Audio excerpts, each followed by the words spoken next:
Let's start with the basics. What makes INFJs so rare? Only about 1 to 2% of people fall into this Myers-Briggs category, making them almost unicorns in the world of personality types.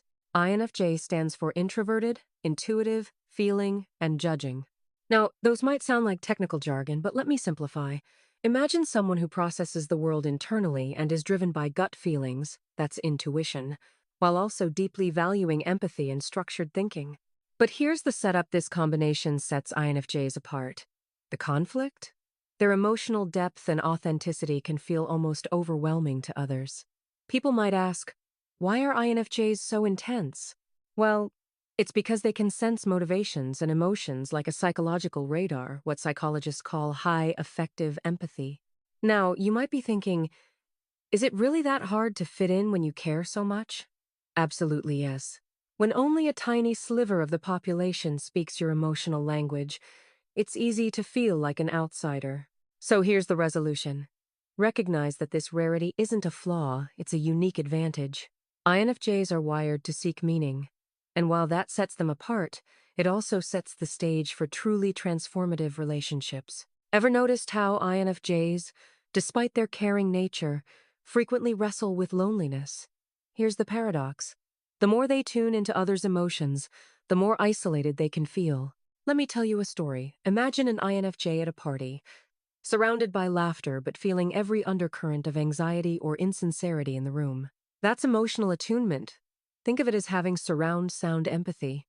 But here's the conflict. This hyper-empathy isn't just exhausting, it attracts what some call energy vampires. These are people who constantly draw on INFJ's compassion without reciprocating. Now, you might ask, can't INFJs just ignore negativity? Not so simple. Their mirror neurons, those brain cells that enable empathy, are working overtime, making them vulnerable to emotional overload. The resolution? INFJs must learn to set boundaries.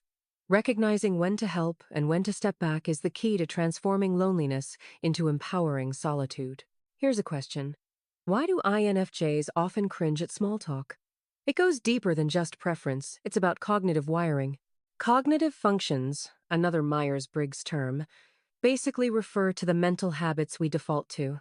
For INFJs, dominant introverted intuition and auxiliary extroverted feeling mean they crave depth and authenticity in every conversation. The setup is simple. INFJs want to explore ideas, motivations, and the future. The conflict arises when most social interactions stick to weather, sports, or surface banter, leaving them feeling unseen. Now, maybe you're thinking, isn't it easier to just go with the flow?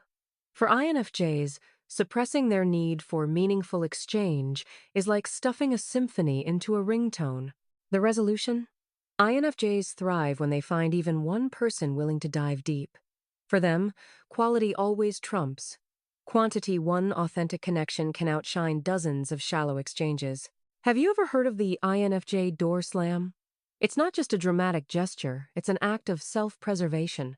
Let's break it down. When INFJs encounter repeated betrayal or emotional drain, they reach a tipping point. The setup? They give chance after chance, guided by what therapists call emotional resilience. Conflict arises when toxic patterns persist. That's when INFJs, usually so patient, suddenly cut ties, often without warning. It's like installing a firewall on a computer. The threat's too great, so access gets denied. You might be wondering, isn't that harsh? It can look that way to outsiders, but for INFJs, it's about protecting their psychological bandwidth and preventing emotional burnout. Resolution comes when INFJs realize the door slam isn't about punishing others, it's about honoring their own limits and creating space for healthy, sustaining relationships. Now, let's tackle the final piece. Why do INFJs sometimes choose solitude over society? It's not just avoidance, it's about recharging and realigning with their core values. Consider this. Solitude for an INFJ isn't loneliness, it's a sacred space. Here, they practice what psychologists call self-reflection, which is vital for managing their perfectionism and future-oriented thinking. Here's the conflict. In a world that prizes extroversion, choosing alone Time can feel like swimming upstream. Friends might say, "Why are you so distant?" But for INFJs, solitude is where insight and creativity blossom. Now, you might ask, isn't that isolating? Sometimes, yes, but it's also empowering. INFJs refuse to settle for less than authentic connection, and their willingness to stand apart is what makes their relationships, when they do form, so profound. The takeaway?